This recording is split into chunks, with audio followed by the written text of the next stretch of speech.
Ito comment ni Engineer Robbie, mas mahal ang cost of living sa Metro Manila compared sa mga probinsya. May iba rin ang mga nagko-comment niyan doon sa video natin patungkol sa provincial rate. Ipinagpapalagay nila na dahil mas mahal daw yung cost of living, okay lang na hindi pantay-pantay ang sahod. Sure na ba kayo dyan? Para masukat natin kung totoo ba tong sinasabi na to, i-define muna natin ano yung cost of living. Medyo malawak yung kahulugan ng cost of living, pero gamitin natin yung sinabi ng National Economic Development Authority o NEDA. Si NEDA Secretary Ernesto Pernia na mismo nagsabi na ang isang pamilya na may 5 miyembro ay kailangan ng 42,000 a month para mabuhay ng simple at desente sa isang buong buwan. Ngayon take note dun sa sinabi ng NEDA, simple at desente, hindi marangya, hindi mayaman. Ngayon ano yung dapat na nilalaman na gastusin dito sa 42,000?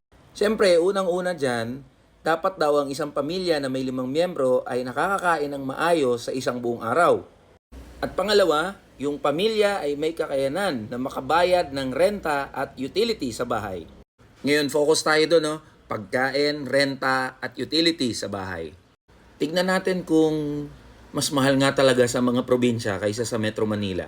Alam nyo ba yung suggested retail price sa buong Pilipinas, pantay-pantay na itinatakda ng Department of Trade and Industry? Kaya unless otherwise naka-indicate na itong presyong ito ay pang Visayas o Mindanao, yung SRP ng mga bilihin, yung prime and basic commodities ay halos pare-parehas yan. Ngayon, ayon dito sa latest na SRP ng DTI, pare-parehas ang presyo ng delatang sardinas. Pare-parehas ang presyo ng meatloaf. Pare-parehas ang presyo ng corned beef. Pare-parehas ang presyo ng tubig, mineral water, yung nakabote. Pare-parehas ang presyo ng kondensada. Pare-parehas ang presyo ng evaporada, ng powdered milk, ng kape. 3-in-1, parehas din. Yung tinapay, instant noodles, toyo, patis, suka, pati toilet soap, pare-parehas yung presyo ng bilihin.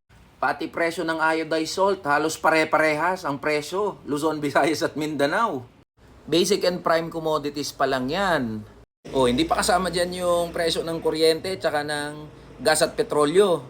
Sa Visayas, noong nakaraang buwan nga lang, nagtaas ng power rates yung mga electric co-ops. Pati yung spot market prices ng kuryente sa Luzon at Mindanao, tumaas din nung Mayo.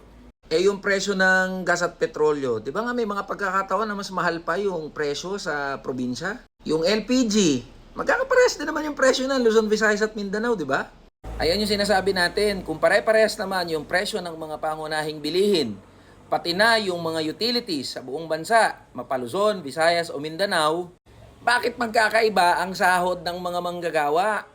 Kaya panahon na para buwagin yung provincial rate na yan, yung RA 6727 o Wage Rationalization Act. Ipantay ang sahod ng mga manggagawa, mapa-NCR ka man, Luzon, Visayas o Mindanao.